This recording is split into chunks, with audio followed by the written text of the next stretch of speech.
નમસ્કાર બધા દિવ્ય આત્માઓને। આજે આપણે સમજીશું અને સાંભળીશું કે એક શિક્ષક ધારે તો વિદ્યાર્થીને કઈ હદ સુધી હોશિયાર બનાવી શકે છે। તે આ એક હકીકત બનેલી છે, જે વાત હું તમારી સમક્ષ રજૂ કરું છું, જે તમે ધ્યાનથી સાંભળજો। જો તમને યોગ્ય લાગે તો મારા વિડીયોને લાઈક કરજો અને ચેનલ સબસ્ક્રાઈબ કરી લેજો। તો આ વાર્તા શરૂ થાય છે કે પરદેશની આ વાત છે કે 5મા ધોરણમાં બધા છોકરાઓ ગોઠવાઈ ગયા હતા અને બધા વિદ્યાર્થીઓ ઉત્સુક હતા, કારણ કે આજે નવા શિક્ષિકા આવવાના હતા। આ એક શાળાની વાત છે કે પરદેશની વાત છે, તેમાં એક શાળા છે અને ત્યાં નવા શિક્ષિકા બેન આવવાના હતા 5મા ધોરણમાં, એટલે ત્યાંના વિદ્યાર્થીઓ બધા આજ ઉત્સુક હતા। શાળાને શરૂ થવાનો બેલ વાગ્યો એટલે એક 25 વર્ષની સુંદર સ્ત્રી ક્લાસમાં હાજર થઈ। બાળકો ઊભા થઈ ગયા અને અભિવાદન કર્યું। પછી બાળકો અને શિક્ષકોએ એકબીજાનો પરિચય આપ્યો। વર્ગ શિક્ષિકાએ કહ્યું, મારું નામ મિસિસ થોમ્પસન છે। હું આજથી તમારા વર્ગની શિક્ષિકા છું। હવે તમે બધા એક પછી એક તમારો પરિચય આપો। એટલે એક પછી એક બધાય વિદ્યાર્થીઓએ પરિચય આપ્યો, પણ ત્રીજી બેન્ચમાં બેઠેલો એક લઘર વઘર છોકરો નીચું માથું કરી બેઠો જ રહ્યો, હલ્યો નહીં, ચલ્યો નહીં। કેટલાય દિવસથી નાયો નહીં હોય, ગંધાતો હશે, કારણ કે ઈ બેન્ચમાં બીજું કોઈ તેની આજુબાજુ બેઠું નહોતું, બસ શાંત થઈ બેઠો છે। તે દિવસે તો એકબીજાના પરિચયમાં જ ક્લાસ પૂરો થઈ ગયો। મિસિસ થોમ્પસને બધાને કહ્યું, મને તમે બધા ખૂબ વહાલા છો, I love you all of you. પણ પેલા છોકરા માટે ટીચરને ધૃણા થઈ ગઈ। તે છોકરા પ્રત્યે તેને તિરસ્કાર મનમાં થઈ ગયો હતો, છતાં કહેવા ખાતર કહ્યું કે હું તમને બધાને ચાહું છું। પછી રોજ જે ક્લાસ ચાલતો હોય, પીરિયડ લેવાય, ટેસ્ટ લેવાય, તે દરેક સમયે તે શિક્ષિકા બેન પેલા છોકરાની ઠેકડી કરવાનો મોકો છોડે જ નહીં।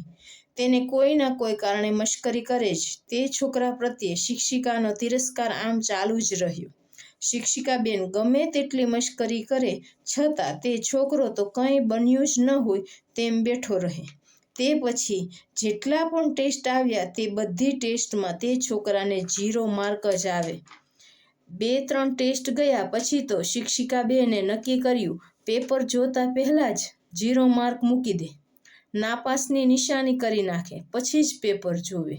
આમેય જોવે તો પેલો છોકરો કે જેનું નામ ટેડ હતું, આ છોકરાની વાત છે, તેનું નામ ટેડ હતું, તેના અક્ષર ખૂબ જ ખરાબ હતા, ઉકલે જ નહીં એટલે પેપર જોવાવાળાને સમજાય નહીં એટલે ચોકડી જ પાડે, એવા અક્ષર હતા ટેડના। આમ ટેડ મશ્કરીનું પાત્ર બનતો રહ્યો, પણ ટેડે કોઈ દિવસ વિરોધ ન કર્યો। આમ કરતાં કરતાં 6 મહિના વહી ગયા।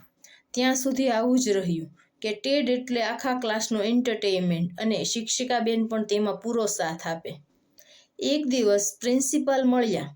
તે શાળાનો એક નિયમ હતો કે દરેક ધોરણમાં વિદ્યાર્થીઓનો એક રેકોર્ડ રાખવામાં આવે। તે વિદ્યાર્થી આગલા ધોરણમાં આવે એટલે તે રેકોર્ડ તે આગલા ધોરણના શિક્ષકને અપાય। તેથી શું થાય કે તે વર્ગના વિદ્યાર્થી, તે વર્ગના શિક્ષક દરેક વિદ્યાર્થીનો માપદંડ નીકળે, તેનું વર્તન, અભ્યાસ, સાયકોલોજી, સ્વભાવ, તેના વિશે શિક્ષકને ખ્યાલ આવે, એવો એક રેકોર્ડ રાખતા। તે દિવસે પ્રિન્સિપાલે નવા આવેલા શિક્ષિકા બેનને કહ્યું, તમે વર્ગના બધા વિદ્યાર્થીઓનો રેકોર્ડ વાંચી લીધો? તો શિક્ષિકા બેને કહ્યું, હા, બધાના વાંચ્યા, પણ ટેડનો નથી વાંચ્યો। તો પ્રિન્સિપલે કહ્યું, નવરાશે ટેડનો પણ વાંચી લેજો। તેથી તે શિક્ષિકા બેને એક રવિવારે ટેડનો રેકોર્ડ વાંચવા લીધો। પહેલા ધોરણના વર્ગ શિક્ષકે ટેડ વિશે નોંધ કરી હતી કે ટેડ જેટલો અદ્ભુત છોકરો મેં આજ સુધી જોયો નથી। ખૂબ જ હસમુખો, ખૂબ જ રમતિયાળ, મોતીના દાણા જેવા અક્ષર થાય છે, એના જેવો સાફ સુથરો એવો છોકરો મેં જોયો નથી। મને લાગે છે કે આ છોકરો ભવિષ્યનો અદ્ભુત સિતારો બનશે, એવી શુભેચ્છા। મિસિસ થોમ્પસનને નવાઈ લાગી કે આ વાતને અને થોમ્પસનને તો કોઈ મેળ જ નથી થતો, આ તો લખવા ખાતર નહીં લખ્યું હોય ને, એવો વિચાર આવ્યો મિસિસ થોમ્પસનને। મિસિસ થોમ્પસન એટલે જ ઓલા શિક્ષિકાઓ। બીજા ધોરણના વાર્ષિકના શિક્ષકે નોંધી હતી કે ટેડ એક અદ્ભુત છોકરો છે, પણ હમણાંથી થોડો બેધ્યાન બની ગયો છે. એની માતાને કેન્સર છે એવું મેં સાંભળ્યું છે. એટલે તો કદાચ નહીં આવો બની ગયો હોય ને, પણ છતાં તે ખૂબ જ હોશિયાર છોકરો છે. તેને શુભેચ્છા. શિક્ષિકાને હવે નવાઈ લાગી કે એવું પણ હોઈ શકે, એવું તો મેં વિચાર્યું જ નથી. હવે ત્રીજા ધોરણના શિક્ષકે નોંધ લખી હતી તે વાંચી તો તેમાં લખેલું હતું વાર્ષિક નોંધમાં કે ટેડ હવે કાયમ ઉદાસ રહે છે. તેની માતાનું મૃત્યુ થઈ ગયું છે. આ નાનો બાળક એકલો રડ્યા કરે છે. એના પિતા દારૂડિયા છે અને ક્યારેક તો ઘરેય નથી આવતા અને પૈસા પણ નથી આપતા. ક્યારેક કલાકો સુધી બાળક સૂનમૂન થઈ બેઠો રહે છે. આટલા નાના બાળક ઉપર હતાશા અસર કરી શકે છે, પણ ભગવાન એને બચાવે, હું એવી શુભેચ્છા પાઠવું છું. હવે પેલી શિક્ષિકાને પોતાના પ્રત્યે તિરસ્કાર વસૂટ્યો કે મેં તો કોઈ દિવસ આવું વિચાર્યું જ નહોતું. ચોથા ધોરણની નોંધ કાઢી. ચોથા ધોરણના વર્ગ શિક્ષકે લખ્યું હતું કે ટેડનું જીવન હણાઈ ગયું છે. નથી કાંઈ બોલતો, નથી વાળ ઓળવતો, નથી કપડાં બદલતો, નથી નાતો ધોતો, એકલો રડ્યા કરે છે, એકલો બોલ્યા કરે છે. પોતાનું જીવન ઉદાસીથી ભરેલું છે. તે તેની દાદી સાથે રહે છે. તેના પિતા બીજી કોઈ સ્ત્રીને પરણી ગયા છે અને હવે તે બીજે રહે છે, અહીં આવતા જ નથી. ટેડ તેની દાદી સાથે રહે છે. રાત્રે મોડે સુધી તેની દાદીને કામે જવાનું હોવાથી સવારે મોડો ઉઠે છે અથવા સ્કૂલમાં ત્યાં ને ત્યાં સૂઈ જાય છે.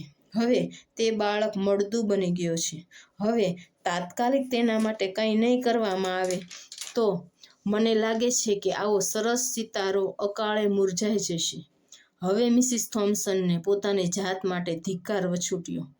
આ શું કર્યું મેં? પેલો બાળક આવો રહે છે, પણ તે શું કામ આમ રહે છે? શું કામ સૂનમૂન રહે છે? તે જાણવાનો મેં પ્રયત્ન ન કર્યો. આવું શિક્ષકને ધિક્કાર થયો અને તેણે મનમાં એવું થયું કે મેં આવું કેમ કર્યું, એમ વિચારી આખો દિવસ રડવામાં કાઢ્યો. હવે જ્યારે બીજે દિવસે નાતાલના આગલા દિવસો ચાલતા હતા, એ સમયે તે સ્કૂલમાં નાતાલ પહેલા બાળકો શિક્ષકને ભેટ આપે એવો નિયમ હશે. સૌ પોતપોતાની અનુકૂળતા મુજબ ભેટ લાવી ભેટ આપતા હતા. આખા ક્લાસના વિદ્યાર્થીઓએ મિસિસ થોમ્સનને ભેટ આપી અને છેલ્લે ટેડ ઊભો થયો અને તેના હાથમાં મેલી ઘેલી કોથળી હતી. તે કોથળી ડૂચો વાળી દોડતો ત્યાં ગયો અને મિસિસ થોમ્સનના હાથમાં પકડાવી. ત્યાં તો મિસિસ થોમ્સને ટેડનો હાથ પકડી પ્રેમથી હાથ ફેરવ્યો માથા ઉપર. અને બાળકના અદ્ભુત સંવેદના પારખવાની ક્ષમતા ખૂબ જ સારી હોય છે. બાળકને તમે કઈ રીતથી હાથ પકડો છો, પ્રેમથી કે ધિક્કારથી કે નફરતથી, તે એની અંદર પારખવાની શક્તિ ખૂબ સારી હોય છે. આ પ્રેમથી મૂકેલો હાથ માથા પર પડ્યો એટલે ટેડે પહેલીવાર મિસિસ થોમ્સનની સામે આંખમાં આંખ પરોવી જોયું અને આભાર વ્યક્ત કરતો હોય તેમ જોયું. પછી મિસિસ થોમ્સને તે કોથળી ખોલી તો તેમાં નદીની રેતીમાંથી મળી આવતા છીપલાનું બ્રેસલેટ હતું, જે દોરાથી પરોવેલું તૂટેલું ફૂટેલું જાતે બનાવેલું હતું. તે જોઈ મિસિસ થોમ્સને કહ્યું, ટેડ, તે જાતે બ્રેસલેટ મારી માટે બનાવ્યું છે, તેથી સૌથી વધુ હું તારો આભાર માનું છું. એમ કહી તે બ્રેસલેટ બધાની સામે હાથમાં પહેરી લીધું અને આખો દિવસ જેટલા પણ પીરિયડ લીધા તેમાં પહેરીને જ રાખ્યું. સાંજે જ્યારે મિસિસ થોમ્સન ઘરે ગયા ત્યારે તેના દરવાજાની નીચેથી એક પરબીડિયું મળ્યું કે કવર મળ્યું. તે ખોલ્યું તો તેમાં લખ્યું હતું કે મારી માના મૃત્યુ પછી મને પહેલી વખત પ્રેમથી તમે સ્પર્શ કર્યો છે. તમે સૌથી સારા શિક્ષક છો. લિખિતન ટેડ. આવું વાંચી ફરી મિસિસ થોમ્સન રડ્યા, પણ આજના વર્તનથી મનને થોડીક શાંતિ મળી. પછીના દિવસે મિસિસ થોમ્સને જોયું તો ટેડ આજે નાઈને આવ્યો છે. એના વાળ ઓળેલા છે, કપડાં ધોયેલા પહેર્યા છે. એ જોઈ એણે ટેડના વખાણ કર્યા અને પછી તો પહેલાં જેમ એની મશ્કરી કરવાનું ચૂકતા નહીં, તેમ હવે તેના વખાણ કરવાનો મોકો ચૂકતા નહીં. આમ ટેડ દિવસે ને દિવસે ખૂબ વ્યવસ્થિત થતો ગયો.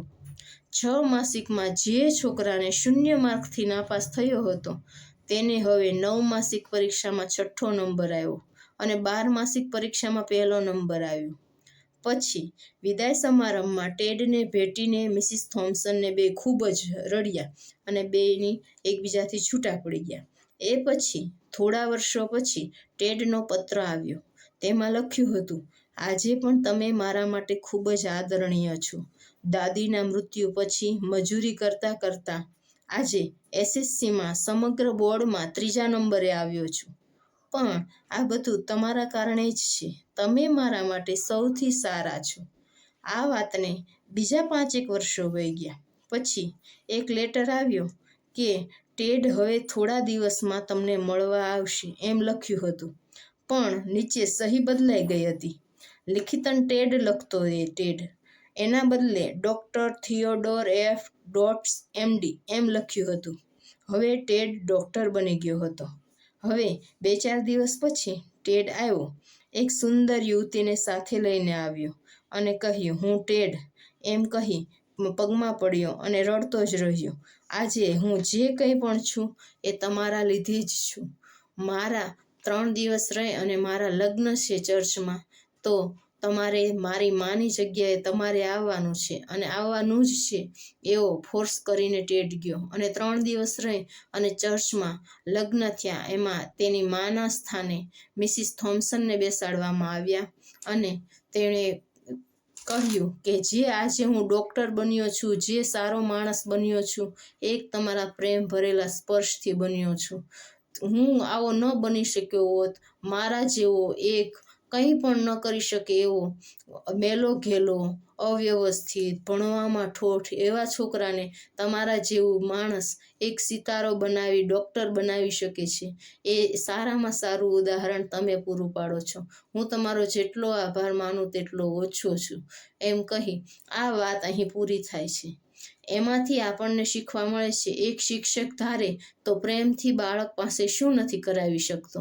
આજે શિક્ષકોએ પણ આ વાત સમજવા જેવી છે.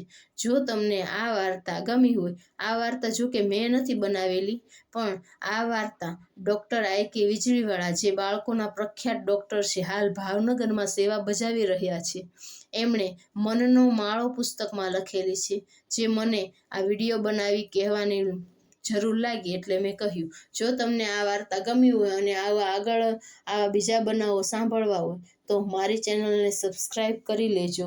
મારી વાર્તા પૂરેપૂરી સાંભળવા બદલ તમારો બધાનો ધન્યવાદ.